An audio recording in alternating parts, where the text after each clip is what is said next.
प्रभु तेरी वाणी जीवन की रोटी, नैनों की ज्योति अंधेरा मिटाती।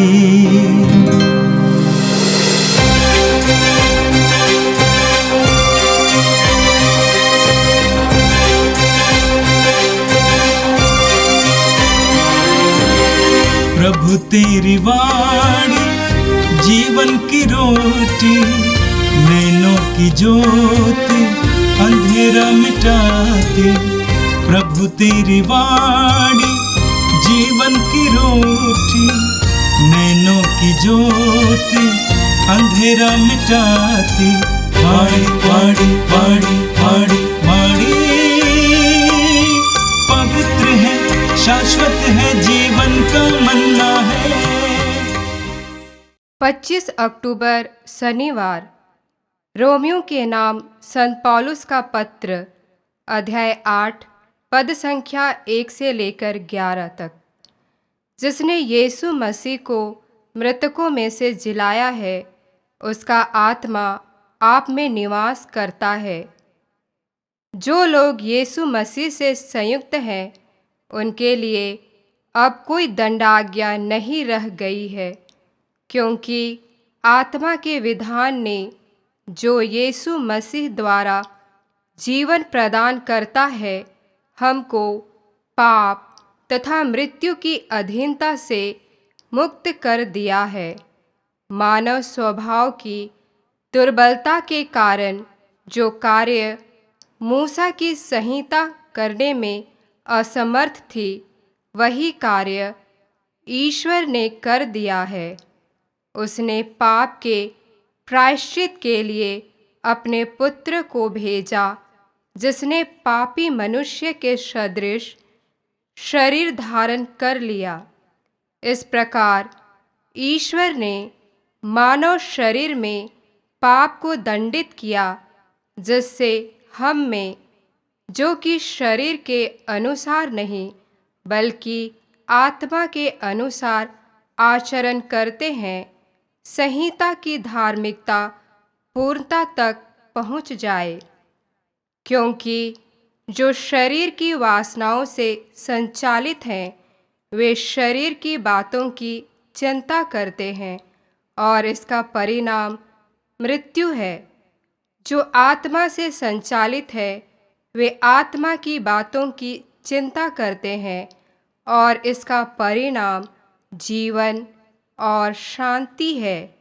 क्योंकि शरीर की वासना ईश्वर के प्रतिकूल है, वह ईश्वर के नियम के अधीन नहीं होती और हो भी नहीं सकती।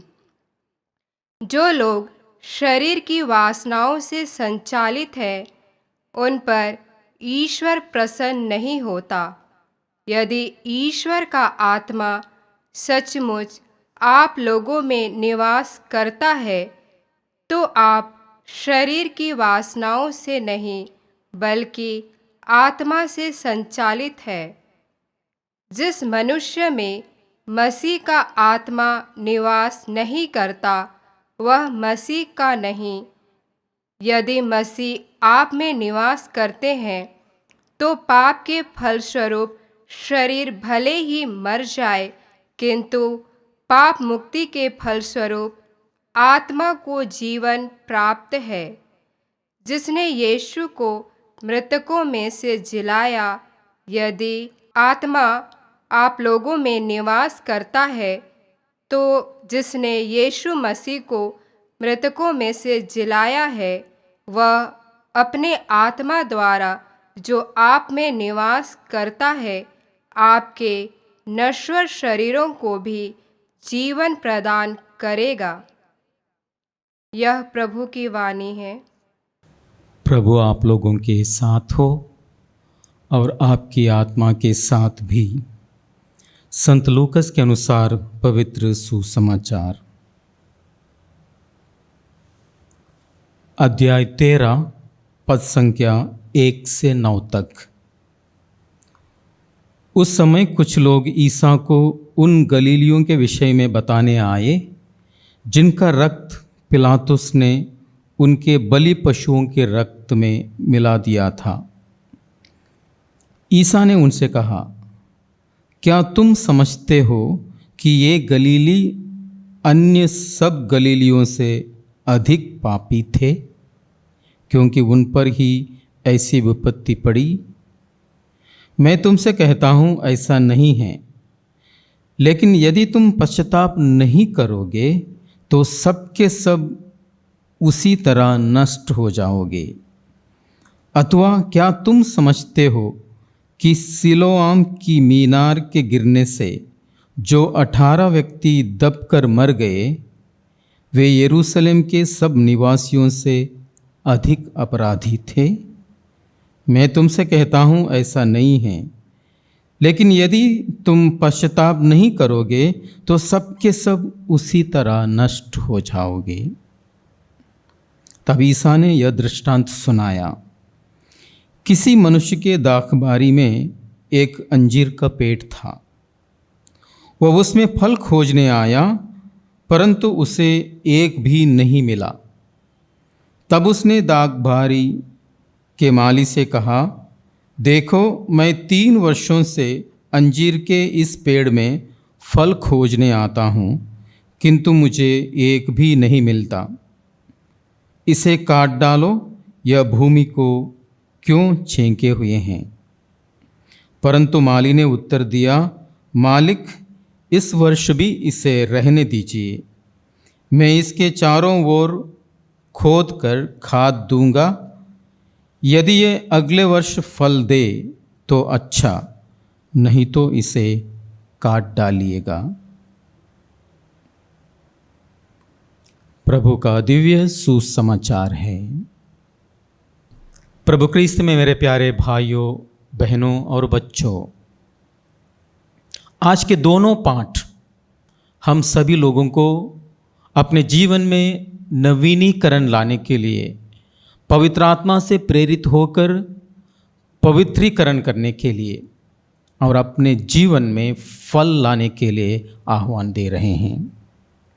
पहले पाठ में जो रोमियों के नाम संत पौलुस ने लिखा था, उसके 8वें अध्याय की पहली पंक्ति कहती है, अब जो मसीह में हैं उन पर दंड की आज्ञा नहीं है। जो मसीह से संयुक्त हैं उन पर कोई दंडाज्ञा नहीं है।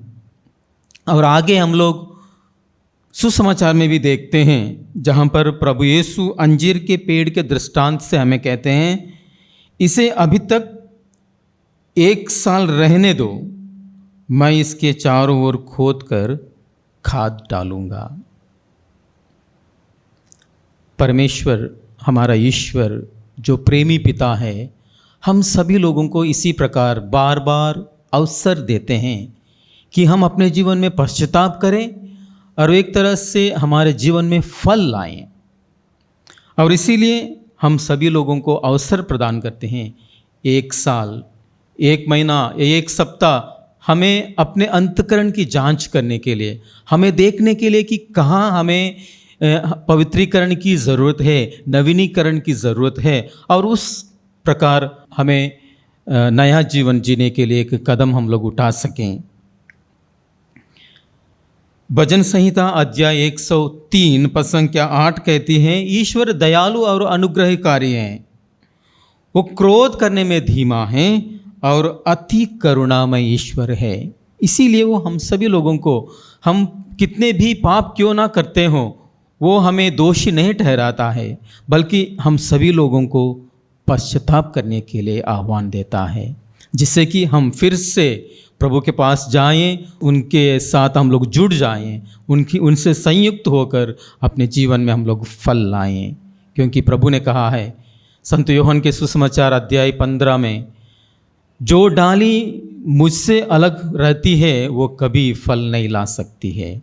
तो इसीलिए हमें हमेशा ईश्वर में जुड़े रहना है, तभी हम लोग अपने जीवन में भरपूर फल ला पाएंगे। जब हम लोगों का विश्वास कमज़ोर दिखने लगता है, तब हम लोग असफल हो जाते हैं। तो इसलिए पिता ईश्वर से यीशु मध्यस्थ करते हैं, हम सभी लोगों के लिए प्रार्थना करते हैं और कहते हैं हे पिता इन्हें क्षमा कर, क्योंकि ये नहीं जानते हैं कि ये क्या कर रहे हैं। तो इस प्रकार प्रभु यीशु हम सभी लोगों को एक अवसर प्रदान करते हैं कि हम अपने जीवन में पश्चाताप करें और पिता ईश्वर के साथ फिर से हम लोग जुड़ जाएं। आज के पहले पाठ में संत पौलुस 2 रास्तों का वर्णन करते हैं। एक रास्ता जो शरीर के अनुसार जीवन बिताने वाला है और दूसरा रास्ता है आत्मा के अनुसार जीवन व्यतीत करना। और जो व्यक्ति शरीर के अनुसार जीवन व्यतीत करता है उसमें हम लोग स्वार्थ देखते हैं, क्रोध देखते हैं, वासना, झूठ, अहंकार, ऐसे मूल्यों को हम लोग देखते हैं। और दूसरी ओर जो आत्मा से प्रेरित होकर जीता है उसके अंदर हम लोग प्रेम, क्षमा, विनम्रता, सच्चाई और सेवा से भरे हुए मूल्यों को हम लोग देखेंगे।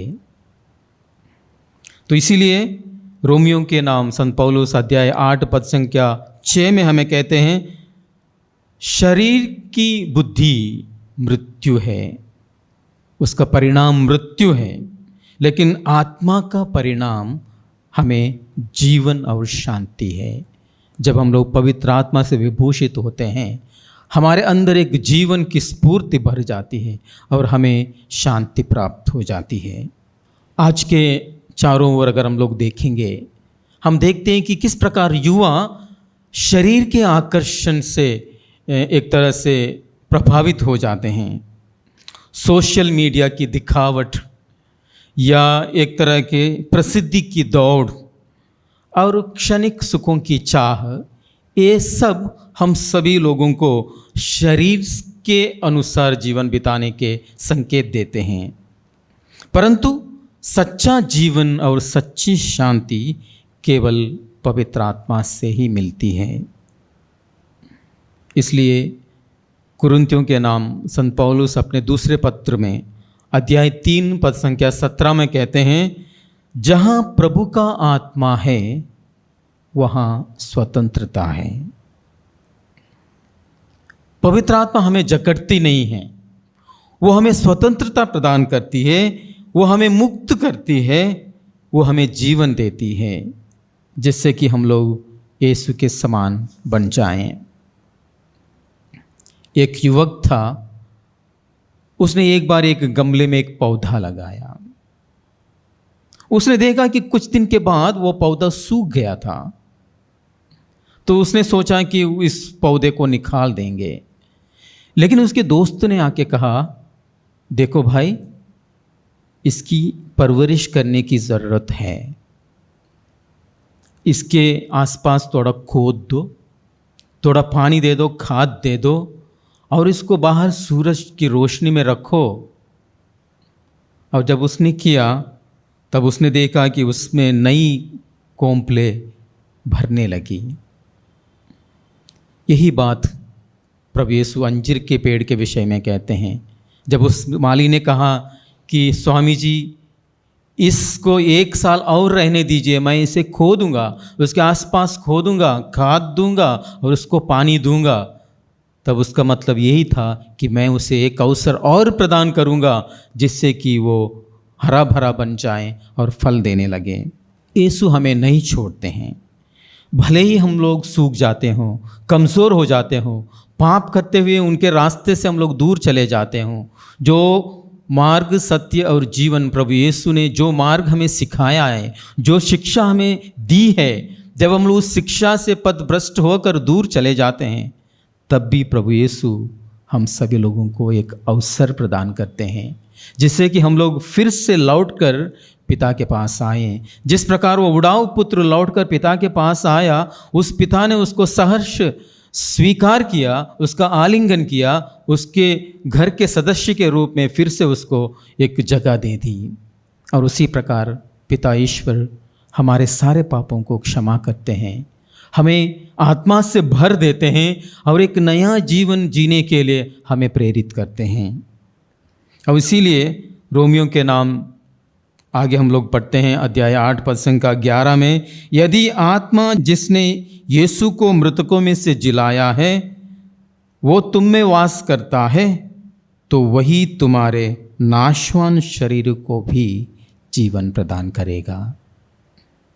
जी हाँ, परमेश्वर जीवन का श्वास है।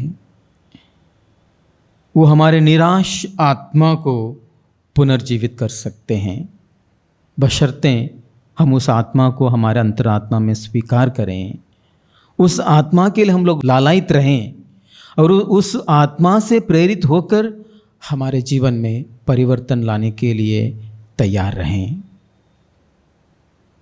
प्रभु यीशु कहते हैं, यदि तुम पश्चाताप नहीं करोगे तुम भी सबके सब नष्ट हो जाओगे। यदि तुम पश्चाताप नहीं करोगे तुम भी सबके सब नष्ट हो जाओगे। जब लोगों ने उस गलीली शहर के उस दुर्घटना के बारे में कहा, विशेष करके पिलातुस ने जिन लोगों की हत्या की थी, तब क्या उन्होंने सोचा कि उनके पाप के कारण ऐसा हुआ है, तो उस पर वो जोर डालना चाह रहे थे। लेकिन प्रभु यीशु ने वो जो उनकी दोष देने की प्रवृत्ति थी उसको बदल कर उसने कहा कि अगर तुम पश्चाताप नहीं करोगे तुम भी सबके सब मर जाओगे, तुम भी सबके सब नष्ट हो जाओगे। अर्थात प्रभु यीशु ने दूसरों की ओर दोष दिखाने के लिए नहीं, बल्कि अपने अंतरात्मा को झांक कर देखने के लिए और जो परिवर्तन ज़रूरत है उसकी ओर कदम उठाने के लिए हम सभी को आह्वान दिया है। इसलिए भजन संहिता अध्याय 95 वाक्यांश 7 से आगे हम लोग देखते हैं, आज यदि तुम उसकी वाणी सुनो तो अपना हृदय कठोर ना बनाओ। प्रभु यीशु ईश्वर हमसे बातें करते रहते हैं, हमारे अंतरात्मा के द्वारा हमें सचेत करते रहते हैं, हमें जागृत करते रहते हैं, लेकिन अक्सर हम लोग उनकी बातें नहीं सुनते हैं। इसलिए भजन संहिता हमें बार बार ये कहता है, अगर आज तुम उसकी यह वाणी सुनो अपना हृदय कठोर ना बनाओ। परिवर्तन करने के लिए तैयार रहो, पवित्र आत्मा से प्रेरित होकर उस आत्मा की प्रेरणा से जीवन बिताने के लिए तैयार रहो। देखो तुम्हारे उद्धार के दिन आ गए हैं। इसलिए प्रभु यीशु हम सभी से आह्वान करते हैं कि परिवर्तन को हम लोग ना टालें, क्योंकि अगर हम लोग टाल देंगे हो सकता है कि हमारे लिए वो देरी हो जाएगी। जब हम आत्मा में चलते हैं तब हमारा जीवन में परमेश्वर के फल दिखाई देते हैं। गलातियों के नाम अध्याय 5 पद संख्या 22 में हम लोग देखते हैं आत्मा के फल कौन कौन से हैं। प्रेम, आनंद, शांति, धीरज, कृपा, भलाई, विश्वास योग्यता, नम्रता, संयम, ये सारे आत्मा से प्रेरित हुए फल हैं। यदि हमारे जीवन में ये फल नहीं हैं तो हमें अपनी जड़ों की जांच करनी होगी। हमें आत्मा में जड़ें जमाए रहना होगा, शरीर में नहीं।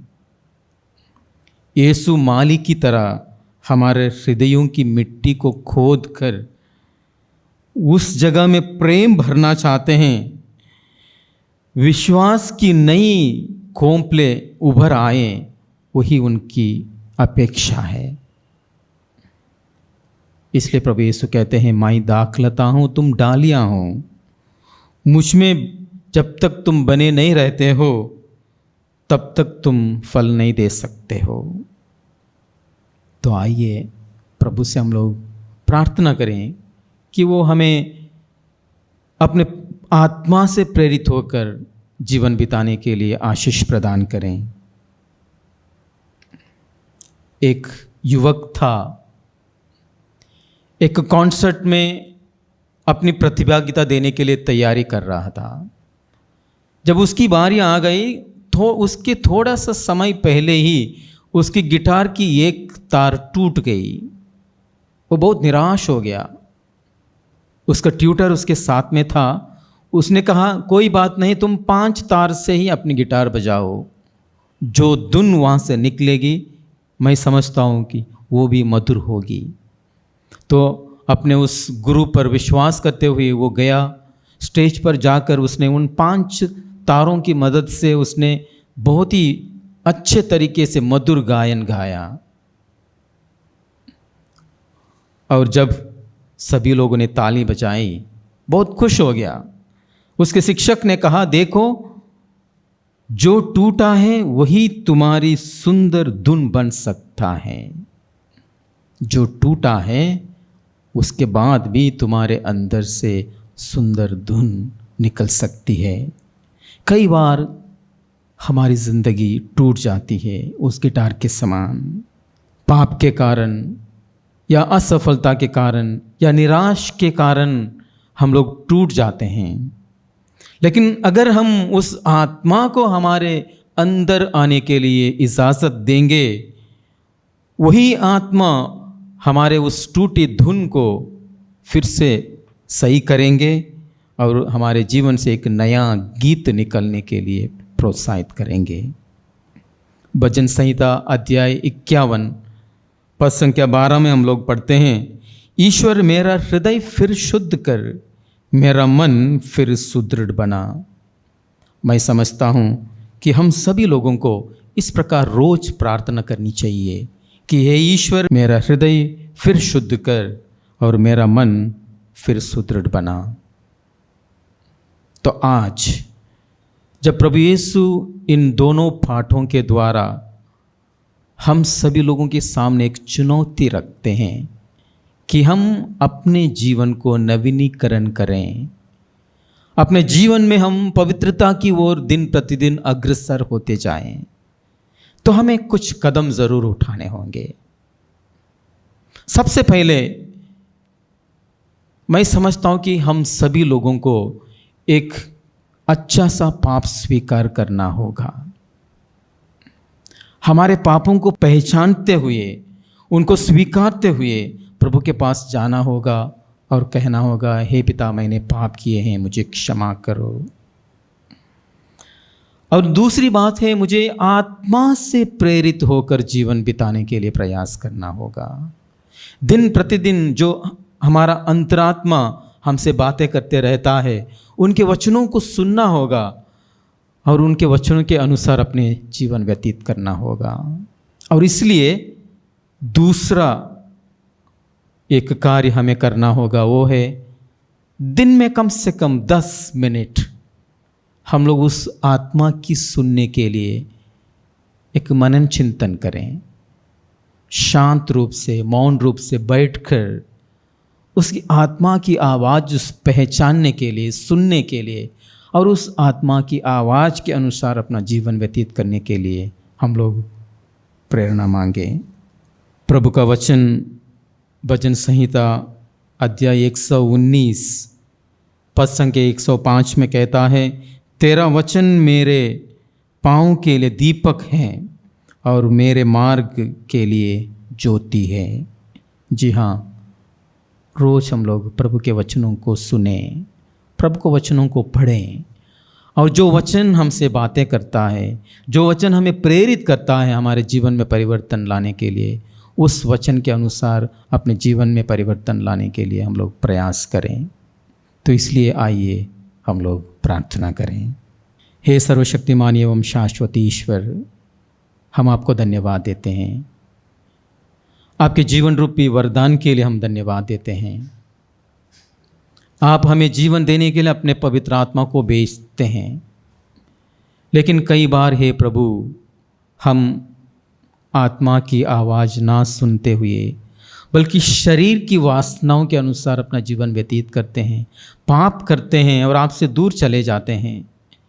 लेकिन फिर भी हे प्रभु आप हमें बार बार मौका देते हैं जिससे कि हम आपके पास लौट कर आएँ। हे प्रभु यीशु, हमें क्षमा कर, हमारे सारे पापों को क्षमा कर, हमें आत्मा से संचालित होकर जीवन व्यतीत करने के लिए अपनी कृपा प्रदान कर। हे प्रभु, मुझे अपने आत्मा की शक्ति से नया बना दे। ये प्रार्थना हम करते हैं हमारे प्रभु क्रिस्त के द्वारा, आमीन। प्रभु तेरी वाणी जीवन की रोटी, नैनों की ज्योति अंधेरा मिटाती। वाणी वाणी वाणी वाणी वाणी पवित्र है, शाश्वत है, जीवन का